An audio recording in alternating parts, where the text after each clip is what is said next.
네, 안녕하세요, 여러분. 오늘은 2021년 수능을 대비하는 수능 특강 교재, 네, 고전 시각 9강이죠. 집장가랑 형장가 두 개의 영상을 좀 준비했습니다. 먼저 집장가를 좀 보도록 하시죠. 집장가의 여러분, 작품 제목의 의미는 여기 장이 곤장 아시죠? 곤장. 이 죄인들을 벌할 때 이렇게 매를 형장이라고도 얘기하고, 이렇게 몽둥이로 이렇게 때리잖아요. 그런 몽둥이예요. 집은 집었다 그 얘기죠. 몽둥이를 집었어. 그러니까 몽둥이를 짚고 누군가를 때리려는 노래. 이렇게 작품 제목을 보시면 되겠습니다. 집장가라는 작품이고요. 갈래는 작가예요, 여러분. 작가는 선생님이 이따가 또 정리된 형태로 보여드릴 텐데, 작가라는 거는 조선 후기에 나왔어요.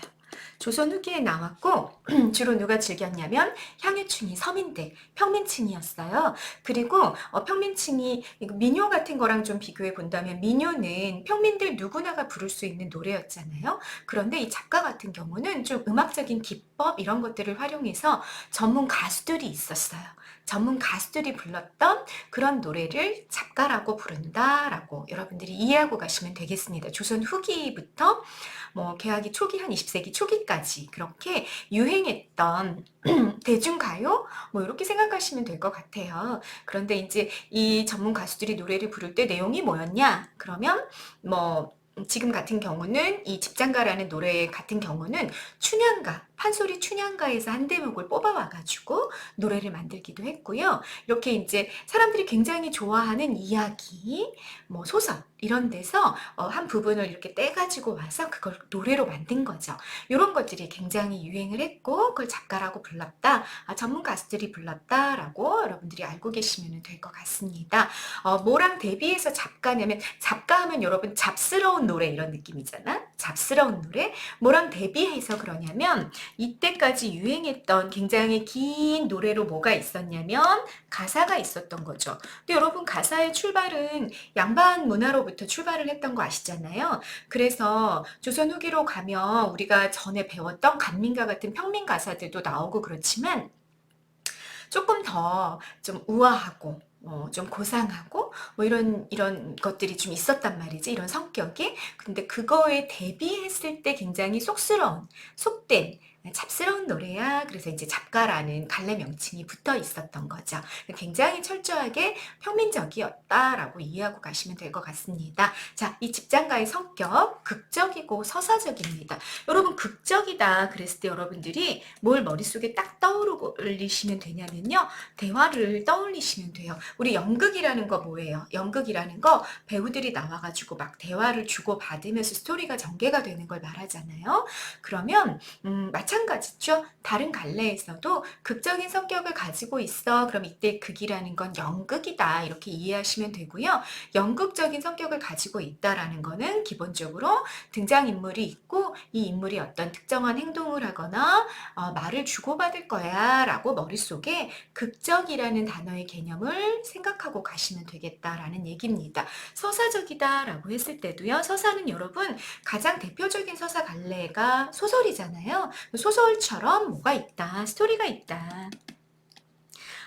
스토리 다시 말하자면 인물, 사건, 배경이 있어서 그 안에서 어떤 스토리가 전개돼 갈 거야. 시간의 흐름이라는 게 있을 거고 이런 것들이 이제 서사가 갖고 있는 특징이에요. 그래서 이런 특징을 어떤 노래가 보여주고 있다 그러면 그건 노래.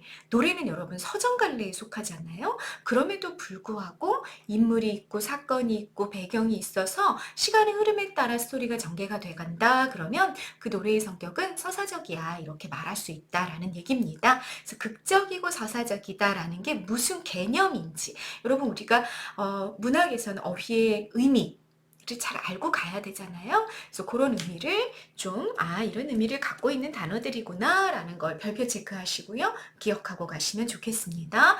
연대는 말씀드렸죠. 조선 후기라고요. 주제는요, 여러분, 몽둥이를 집었는데, 누구를 벌하려고 몽둥이를 집었냐면, 춘향이를 벌하려고. 그러니까 춘향가의 한 대목에서 가지고 온 거죠. 그래서 춘향이 형장을 맞는 모습과 그에 대한 안타까움을 드러내고 있는 부분이 집장가에 여러분, 수특에 나와 있는 본문 부분이다. 이렇게 이해하고 가시면 되겠습니다. 춘향이가 이몽룡이라는 양반 가문의 자제와 사랑에 빠졌다가 이 사랑하는 사이였던 이 두 사람이 있었는데 이몽룡이 이제 서울로 가죠. 서울로 가고 춘향이 혼자 남원에 이제 남았었단 말이에요. 거기에 이제 신관사또가 부임해 오는 거죠. 그리고 춘향이는 어머니가 기생이란 말이야. 춘향이 어머니가 기생이고 따라서 춘향이도 기생이 되는 거죠. 신분이 계속 이렇게 이어져 내려갔으니까 세습이 됐으니까 그러니까 신관사또는 너무 당연히 이제 춘향이한테 자기 수청을 들라 이렇게 요구를 한 거죠. 근데 춘향이가 나는 열려라는 거 뭐예요? 한 남성만을 섬기는 한 남편과만 결혼한 혼인한 뭐 쉽게 말하자면 그런 개념이란 말이야. 그러기 때문에 나는 이몽룡이랑 이미 혼인한 사이야. 물론 이렇게 혼인식을 치르진 않았고 허락받은 사이는 아니지만 내가 이몽룡에게 내 모든 걸 다 준 존재이기 때문에 내가 이몽룡에게만 사랑을 줄 수 있고 당신의 요구를 거절하겠다. 그래가지고 신관사또가 너무 화가 난 거지. 아니 감히 이제 신관사또 입장에서 춘향이는 기생인 거지. 자기 요구를 들어줘야 되는. 그래서 이제 잡아서 매질하는 그런 장면 한 부분을 딱 떼와가지고 뭘 만들었다? 작가를 만들었다라는 얘기입니다. 집장가라는 제목에서도 알 수 있듯이 춘향을 매질하는 자 누구의 모습이 강조돼 있다?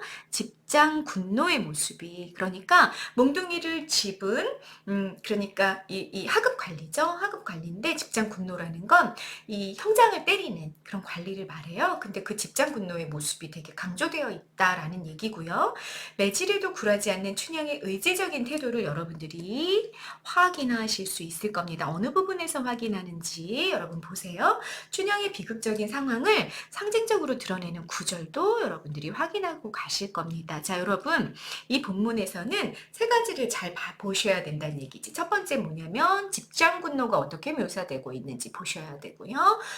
두 번째는 그 매질을 당하면서도 절개를 꺾지 않는 춘향의 의지적인 태도가 어디 나타나 있는지 확인하시고요. 세 번째는 춘향의 비극적인 상황 그러니까 이 매를 맞다가 결국 너는 죽을 거야 라는 이런 비극적인 미래를 이렇게 예언하는 그런 상징적인 표현들이 나올 텐데 거기 어디에 어느 부분에 나타나 있는지 이 세 가지를 잡고 가셔라 라는 얘기가 되겠습니다. 자, 특징 먼저 보고 가실게요.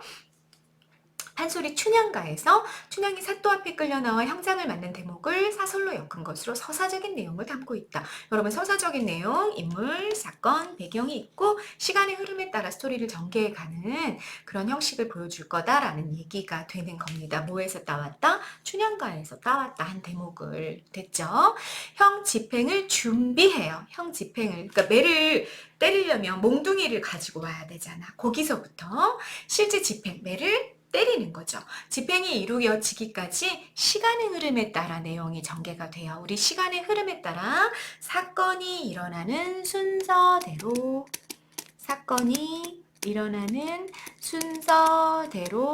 이렇게 내용을 전개하는 걸 무슨 구성? 순차적, 추보식, 자연적, 평면적 구성이라고 얘기하잖아요. 그런 흐름을 보여줄 거다라는 얘기입니다. 그리고 화자, 창자. 이때 화자는 여러분 전문 가수가 되겠죠? 아까 얘기했죠. 작가는 전문 가수가 노래를 부르는 거라고. 이 창자는 등장인물의 행동과 말을 전달하는 역할을 하게 됩니다. 그래서 여러분 집장가에서는 이런 걸 좀 보셔야 될 것 같아요. 창자가 하는 말이 있을 거고요. 창자가 마치 소설로 친다면 서술사처럼 상황을 설명해주는 그런 말 또는 인물의 모습을 묘사해주는 말이 있을 거고요. 그리고 이 창자가, 이 가수가 그 인물의 역할을 하는, 인물의 말을 하는, 그러니까 예를 들자면 집장 국노의 대사를 뱉는다든지 춘향의 대사를 뱉는다든지 자기가 춘향이가 돼서 자기가 집장 국노가 돼서 하는 말 또는 그 형벌을 당하는 춘향이를 구성하고 이제 구경하고 있는 사람들이 만약에 있다면 그 사람들의 말을 대변하는 대신 말해주는 그런 말들을 좀 구별해 볼 수 있어야 될 거다라는 얘기예요. 자, 여기를 별표를 5개 하고 가십니다. 그 구별을 하는 게 중요해지겠죠. 다시 말하자면 여러분 창자로서의 말, 창자, 화자로서 말. 창자라는 건 여러분 노래 부른다는 얘기예요. 노래 부르는 사람으로서의 말은 이거는 서술자의 역할을 한다. 소설을 친다면 이렇게 볼 수 있을 것이고 그 다음에 얘는 무슨 역할도 한다. 이 가수는 무슨 역할도 하게 될 거다. 등장인물의 역할도 하게 될 거라는 얘기죠. 등장인물의 역할도 하게 될 거기 때문에 요 대사는 등장인물의 말이구나. 요 대사는 그냥 창자가 서술자로서 하고 있는 말이구나. 이런 것들을 좀 구별해 볼 필요가 있다. 그런 구별이 좀 헷갈리기 때문에 이게 누구 말인지 잘 모르겠어. 이런 부분들도 있어요. 그러면 그 부분들은 누구 말로 해석하면 이런 의미가 나타날 거야 라고 여러분 제가 정리해 놨거든요. 그거 확인하시면서 이렇게 진행이 되는 거구나. 그래서 인물의 대사인지 서술자로서의 대사인지 구별하는 게 필요하겠구나. 그런 걸 잡고 가시면 되겠습니다. 자, 그 다음 특징도 별표입니다. 특정 구절 이따 확인할 거예요. 발이 반복이 될 텐데 이 특정 구절의 반복이 단락을 구분해요. 그러니까 단락을 구분하는 표지로서 특정 구절이 나오게 될 거라는 거예요. 그리고 청자의 주의를 집중시키는 역할도 하게 될 거라는 얘기입니다. 그게 뭔지 본문에서 확인하세요. 또 인물의 행동이나 상황을 음성상징어를 활용해 생생하게 표현합니다. 여러분 음성상징어는요 거의 평민문학에 많이 나오는 특징이다. 이렇게 기억해 놓고 가셔도 될 것 같아요. 평민문학이 굉장히 생동감 있게 생생하게 어떤 상황을 전달하고자 할 때 음성상징어를 많이 활용하게 된다라는 거 알고 가시면 되고요. 또 비유법도 나올 거고 과장법도 나올 건데 그걸 통해서 긴장감이 있는 장면들을 만들어낼 거다라는 것도 보시면 될 거고요. 그 다음 노래잖아. 노래는 뭐가 필요해? 리듬이 필요하단 말이야. 그 리듬을 만들어내기 위해서 어떤 표현법들이 쓰이게 될 거다. 너무 당연하게 되거나 반복이라는 운율을 만들어내는 표현법들인 거 알고 계시죠? 리듬을 만들잖아. 그런 표현법들이 활용이 되면서 운율을 형성하게 될 거다라는 거. 자연물 및 자연현상에 비유해서 인물의 처지를 드러내는 부분 여러분 여기도 확인하고 가실 겁니다.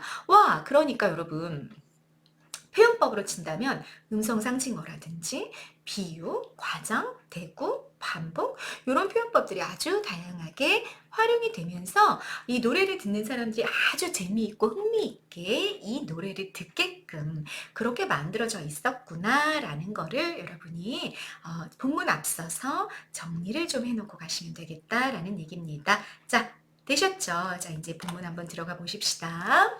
네. 직장근로, 지방관청 등에서 곤장을 때리는 일을 하는 하급관리다라고 말씀드렸습니다. 거동을 봐라 여기가 박스로 묶으시고 별표 5개가 되는 겁니다. 요 거동을 봐라 이게 바로 뭐다?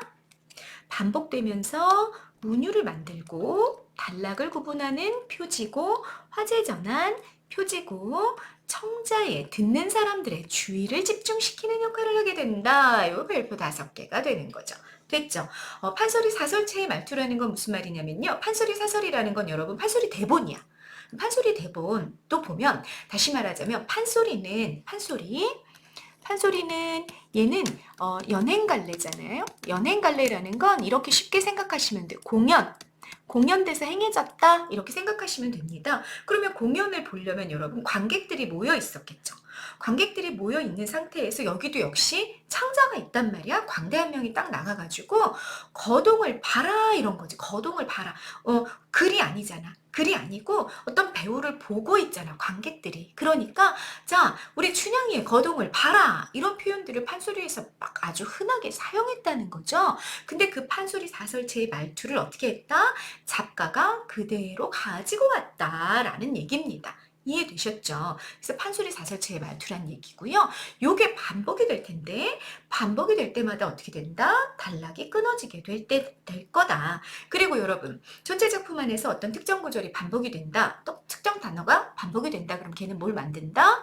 운율을 만든다라는 건 문학의 기본적인 배경 지식이 되는 거죠. 그래서 단락 구분하고 운율을 만들고 또 거동 봐라 그랬으니까 어떻게 해야 돼? 관객들이 뭐가 시작이 되려나 봐 하고 집중해서 봤겠지. 그래서 주의를 집중시키는 역할을 하게 된다라는 얘기입니다. 중요하겠죠? 잘 보세요. 자, 집장군노의 거동을 볼 겁니다. 우리가 춘향을 동틀에다 쫑그라니 올려매고 동틀은 형틀 에다가 쫑그라니 동그마니 올려매고 사람을 이렇게 오뚝하게 올려매고 형장 몽둥이를 한아름을 드립다 세차게 마구 덥석 안 하다가 춘향이 앞에다가 쪼르르 펼뜨리고 좌우 나졸들이 집장 배립하여 집장 배립 썼죠. 몽둥이를 들고 옆에 나란히 다 섰어요. 여러분 다 이거 뭐예요? 다 긴장감 을 조성하는 누군가를 막 세게 매질을 하고 고문을 할 것 같은 그런 분위기를 만들어내고 있는 거죠.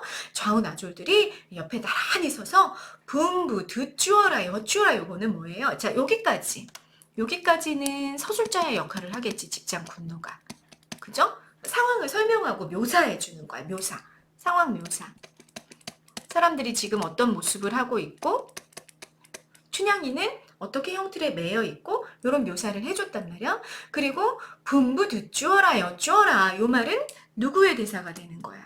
직장 군노의 대사가 되는 거죠. 그죠? 등장인물의 대사가 되는 거야. 그러니까 이해되시죠? 분부 듣주어라 여쭈어라 말씀을 듣고 여쭈어라 분부라는 건 이제 윗사람의 말이란 말이야. 그 말씀 윗사람의 말씀을 듣고 여쭈어라 라고 말했단 말이야. 그러면 여기 부분 디귿 부분에 여기 선생님 정리해 놓은 거 보세요. 직장 군노가 춘향에게 사또에게 아랠 말씀이 있으면 말해라 이렇게 말하고 있는 대사다 그 얘기야. 직장 군노의 대사다 라는 얘기가 되는 거고요. 바로바로 아랠 말씀이 없소. 사또 안전해. 안전 눈앞에서 죽여만 줘. 요건 또 누구 대사인 거예요, 여러분. 가수는 한 사람이었지만 누구 대사를 또 하고 있는 중에 직장 분노 말하자마자 네, 요번에는 춘향의 대사를 하고 있는 중이에요. 춘향이가 너 사또에게 말씀을 아뢰봐라. 뭐 죄송하다고 말씀을 드려라. 뭐 이런 의도가 내포되어 있었겠지. 직장 분노의 말에는. 근데 그 말에 대해서 나 할 말 없으니까 나 빨리 죽여주세요. 라고 춘향이가 얘기하고 있는 부분입니다. 자, 이 대사에 어떤 태도가 내포됐다? 대단히 단호하고 의지적이다. 차라리 날 죽여라. 나는 할 말이 없으니까. 라고 이야기하고 있는 춘향의 아주 의지적인 태도가 부각이 됐고요. 드러나는 미의식은 비장미가 된 거죠. 여러분 비장미뭐예요? 상황은 비극적이야. 그런데 여기에 저항의 의지를 드러내는 거잖아. 나는 거기에 굴하지 않겠다. 라는 그런 의지를 드러내고 있기 때문에 비장, 슬프지만 굉장히 장엄한 그런 장면이 펼쳐지고 있다라는 얘기고요. 자, 이 부분 보면 등장인물 간의 대화적 구성을 취하고 있다. 극적 구성이라고도 말할 수 있겠다라는 말씀을 이미 드렸습니다. 자, 여러분 첫 번째 장면만 봐도 서술자로서 장면을 묘사하는 부분 그리고 직장군노의 대사, 춘향이의 대사가 별로 특별한 표지 없이 가수의 말을 통해서 그냥 나오고 있으니까 아마 가수가 실제로 연행을 할 때는 직장군노의 말은 남성적인 말투로 분부 듣주어라 여쭈어라 뭐 이렇게 말했을 거고 노래를 불렀을 거고 바로바로 아래 말씀 없어 이건 여성적인 목소리로 했겠죠. 이렇게 해가지고 막 그 청중들이 굉장히 재밌게 듣게끔 그렇게 했을 것 같아요. 네, 그죠? 그래서 우리는 뭐야? 우리는 글로 보고 있기 때문에 그걸 구별하는 게 작업이 되겠다라는 얘기를 드린 겁니다. 자, 니은 부분의 진술 방식. 직장 군노가 춘향을 매질하기 위해 하는 행동? 묘사됐다. 행동도 묘사됐고 상황도 묘사됐다. 라는 거 말씀드렸고요. 음성상징어 쓰인 거 확인되시죠? 쫑그라니, 덥석, 쫘르르 이런 것들 뭐 의태어고 쫑그라니는 그치? 덥석도 의태어가 될 거고 쫘르르 같은 경우는 의성어가 됐다. 소리를 흉내낸 말이죠. 그래서 생생함을 굉장히 부각하는 감각적인 시어들도 많이 활용이 되고 있구나라는 거 확인하고 가실 수 있겠습니다. 자, 그 다음 중면 보십시다. 다시 직장군노 거동을 봐라. 여러분 거동을 봐라. 뭐라 그랬어? 단락을 구분하는 표지다 라고 얘기했고요. 자, 청자들의 주의를 집중시키는 기능을 할 거다. 반복되면서 운율을 만들어낼 거다. 세 가지 말씀드렸습니다. 여기 확인하시는 거죠. 형장 하나를 고르면서 몽둥이 하나를 골라요. 고르는데 이렇게 쫙 늘어뜨려 놨었잖아. 그 중에 하나를 고르면서 이놈 집어서 느긋느긋 저놈을 집어가지고 능청능청 어떻게 했다는 거야. 행동이 어떻다는 얘기야? 행동이 느리다는 거야. 행동이 느려. 느린 행동을 하고 있는 중이죠. 그거를 뭐로? 느긋느긋 능청능청 해가지고 뭐로? 여러분 음성 상징어를 통해서 표현해주고 있구나. 음성 상징어 느긋느긋했다 능청능청했다라는 거는 네, 소리가 아니라 형태를 흉내낸 말이겠죠? 구체적으로는 의태어가 될 거고요. 왜 이렇게 행동하는 걸까? 보니까 여러분, 그 행동에 내포된 의미는 뭐다? 이 직장 군노가 춘향을 봐주기 위해 시간을 끄는 모습으로 해석을 하고 갈 수 있겠다. 그냥 빨리 매를 들고 싶지는 않은 거지. 그래서 그냥 시간을 최대한 끌고 있는 모습으로 읽을 수 있겠다라는 얘기입니다. 됐죠? 그러면서 춘향이를 곁눈을 주며 이렇게 눈치를 주는 거지. 옆으로 이렇게 눈을 막 이렇게 찡긋찡긋 하면서 눈치를 주면서 저 다리 들어라. 골 부러지라. 질라. 눈 감아라. 보지를 말아라. 이러고 있는 중이야. 그럼 여러분 여기도 대사인 거지. 대사 누구 대사야? 이거는 집장군노의 대사인 거죠. 네, 이 집장군노의 대사를 보니까 뭐 하고 있는 중이다. 니은 부분, 덜 아프게 매를 맞는 방법을 알려주고 있다. 춘향을 걱정하고 있는 집장군노의 대사다. 야야야, 거기 다리 좀 이렇게 좀 들어봐봐. 그래야지 좀 덜 아파. 너 그 뼈 부러질 수도 있으니까 이거 저기 매 맞을 때 너무 공포스럽고 이러면 다리에 힘을 주면 이게 뼈가 부러질 수도 있거든. 그러니까 눈을 아예 딱 지금 감아버려. 이렇게 좀 걱정하는 말로 우리가 읽어갈 수 있겠다라는 얘기입니다. 자, 그 다음 대사를 보세요. 나 죽은 듯 너 매우 치라느냐. 걱정을 말고 근심을 봐라. 여러분 여기 같은 경우는 좀 헷갈려 대사가. 이게 이제 가수의 목소리를 통해 들었다면 이게 정확하게 이건 누구 대사야 이런 게 잡힐 수 있을 것 같은데 여기 같은 경우는 지금 그냥 글로만 나와 있으니까 누구 대사인지 잘 모르겠어요. 여러분 두 개로 보고 갈 수 있습니다. 첫 번째는 집장군노의 말이 계속 연결돼서 이어지고 있는 거다라고 볼 수 있습니다. 집장군노의 말이다. 집장군노의 말이다라고 봤을 때, 야, 내가 사또에게 너를 더 아프지 않게 쳤다.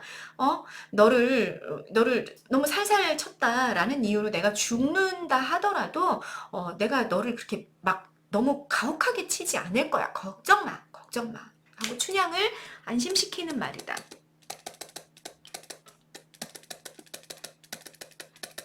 이렇게 읽을 수 있을 거예요. 그죠? 그런데 이거를 앞에 장면도 보면 여러분, 앞에 장면을 보면 여기 집장군노가 말하고 나면 그 다음에 춘향이가 그 말을 대화를 나누잖아요. 이어받잖아요. 그래서 여기도 춘향의 말로도 볼 수 있을 겁니다.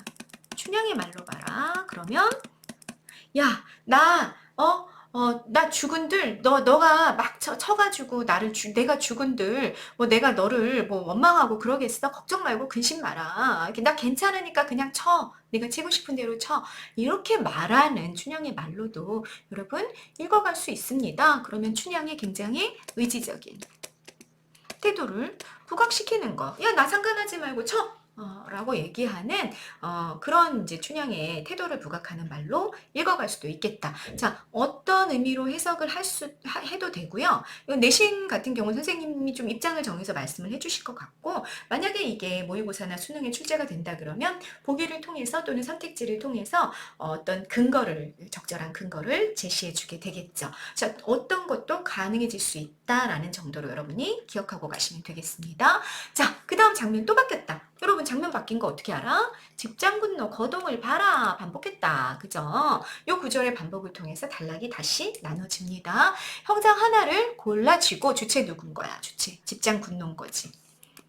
주체 잡으세요. 집장군노가 몽둥이지 몽둥이. 몽둥이를 골라쥐고 언제까지 안 때리고 있을 수는 없으니까 선뜻 들고 내다는 형상. 지옥문 지키었던 사자가 이 죽은 사람들을 저승으로 인도하는 지옥문을 지키고 있던 그 저승사자 여러분 엄청 무섭게 생겼잖아. 그 저승사자가 철퇴를 들어매고 내닫는 형상이었다. 이렇게 말하고 있어. 기억의 진술 방식 먼저 보세요. 몽둥이 하나를 들고 춘향을 매질하려고 달려드는 집장군노의 모습을 묘사하고 있는데 비유도 있고 과장도 있고 그래서 극적인 긴장감을 유발하고 있구나 라는 얘기입니다. 비유 어디 있습니까 여러분? 여기 비유 있죠. 사자. 이 사자 이퀄 누구야? 이 사자 이퀄 집장 군노잖아. 사자 이퀄 집장 군노니까 여기 뭐가 쓰인 거야? 은유가 쓰였네. 비유 중에서. 그죠? 비유 중에 은유가 쓰였고, 이 지옥문을 지킨 사자가 철퇴를 들고, 막, 엄청난 뭐, 이렇게 몽둥이를 들고, 막 네, 네, 네. 이거 강세접사잖아요. 강세접사. 그래서 마구 뭐 이렇게 해석이 된단 말이야. 마구 달려오는 형상이다라고 표현하는 건 보면은 아니 직장 분노가 아무렴 저승사자처럼 무서웠겠어. 그지? 과장이 세였다라는 얘기야. 그래서 굉장히 긴장감이 유발이 되게끔 만들었다라는 얘기죠. 진술 방식 중요하겠죠. 별표 체크하시고요. 그 다음 니은 디귿도 마찬가지로 직장 분노의 모습을 묘사하는 장면인데 어떤 표현들 쓰였나 보세요. 좁은 골짜기에 벼락이 치는 것처럼 넓은 들판에 번개가 치는 것처럼 다 모였어? 지규 쓰였죠? 그죠? 그리고 뭐도 보여요? 대구도 보인다. 그죠? 대구도 보이고 지규도 보이고 마치 막 이게 몽둥이를 확 이게 있어 때리는데 그게 마치 좁은 골짜기에 벼락이 차차작 치는 것처럼 넓은 들판에 번개가 치는 것처럼 그렇게 달려들어왔다는 거지. 심리만큼 물러났다가 오리만큼 달려들어와서 막 아주 막 이렇게 빠르게 움직이는 그런 모습들을 과장한 거죠. 심리면 여러분 몇 킬로야? 이게 4킬로인가 그렇잖아요. 그리고 말이 안 되는 거지. 과장도 쓰였고. 니은 디귿 다 확인하셨죠? 이런 대구, 지규, 과장을 통해서 아주 극적인 긴장감이 계속해서 유발되고 있는 그런 표현법들 확인하셨습니다. 한 대를 드립딱 딱 붙이니 한 대를 딱 들이니 아이고 이 일이 웬 말이란 말이오. 리을 대사 보십니다. 아이고 이 일이 웬 말이란 말이오. 내포된 정서, 충격, 안타까움, 연민 이런 정서들로 다양하게 볼 수 있습니다. 자, 왜? 주체가 또 애매해지는 거예요. 이 대사의 주체가 과연 누구냐? 첫 번째, 매질을 당하는 춘향의 대사로 볼 수 있죠. 아이고 아파라 이러는 거지. 아이고 일이 웬 말이냐 내가 이렇게 매를 맞고 있다니. 뭐 이런 매질을 당하는 춘향의 충격. 이게 대사다라고 우리가 읽을 수도 있고요. 두 번째는요. 아니 이 지금 형장을 당하고 있는 춘향을 구경하러 구경꾼들이 와 있는 거지. 그 구경꾼들이 아유 춘향이가 저렇게 맞다니 이리 웬 말이냐 안타까워하는 말로도 우리가 읽을 수 있겠다라는 얘기가 되는 겁니다. 또 어떻게 읽을 수도 있어요. 노래를 하는 창자의 말로써 아이고 이리면 딱 때리니 아이고 이 일이 웬 말이란 말이냐 라는 창자의 말로도 읽을 수 있어요. 정말 너무 불쌍하구나 춘향이가 이렇게 요 문장 별표 5개 하고 가야 되겠다 여러분. 요 문장은 주체를 춘향으로도 또 춘향을 구경하는 구경꾼들의 말로도 세 번째는 노래를 하는 창자의 말로도 읽어낼 수 있을 거고 그에 따라서 이런 정서들을 드러내는 것을 확인하고 갈 수 있겠다라는 겁니다. 자, 뭐가 중요한지 감이 좀 오시죠? 표현법들도 중요하고 뭐 집장분노 거동을 봐라 이런 표지도 중요하겠지만 그거보다 훨씬 더 중요한 건 여러분 어떤 대사가 나왔을 때 그 대사의 주체가 누구고 그 대사에 내포되어 있는 정서나 태도는 어떤 건지를 여러분들이 이렇게 좀 폭넓게 알고 가시는 게 대단히 필요하겠다라는 얘기가 됩니다. 됐죠? 자 마지막 장면입니다. 허허 야 년아 말 듣거라. 년은 이제 춘향이죠. 춘향에게 일어날 비극을 전하는 그런 마지막 장면이 되는데요. 년은 춘향이 됐고 말 듣거라. 꽃은 피었다가 저절로 지고 여러분 피었다가 졌잖아. 플러스 마이너스 잎은 돋았다가 다 뚝뚝 떨어져 마이너스 다 모두 다 뭐야 하강 이미지가 활용이 되고 있는 거 아시겠죠? 한치 광풍의 낙엽이 돼요. 미친 바람에 낙엽이 돼. 낙엽도 뭐야? 잎이 떨어지는 거니까 마이너스. 청버들을 좌로로 훑어 맑고 맑은 구곡지수 9굽이 가진 시냇물을 구곡지수라고 이야기하는데 맑고 맑은 구곡지수에다가 풍기덩실 디두덩실 자 풍기덩실 지두덩실 둥실둥실 뭐 이런 뜻이겠지. 둥실둥실 흐들거려 떠내려가는구나. 뭐가? 청버들이. 여기는 주체죠. 떠내려가는 주체가 청버들이구나. 여기까지를 보시는 겁니다. 그러면 여러분 여기는 다 뭐가 나오고 있어요? 자연물 또는 자연 현상이 나오고 있는데 이 자연 현상들이 모두 다 뭘 보여주고 있다? 춘향의 비극적인 미래를 암시하고 있다라는 얘기가 되는 겁니다. 그러면 여러분 춘향의 보조관념과 그 효과를 알고 가는 게 또 중요해지겠죠? 별표 5개 하시고요. 피었다가 진 꽃, 그리고 돋았다가 떨어지는 잎, 그리고 잎이 떨어진다는 의미를 갖고 있는 그 자체의 단어 낙엽, 그리고 이 시냇물에 둥실둥실 떠내려 가버리는 청버들. 네, 4개입니다. 4개. 4개. 별표 5개 하셨죠?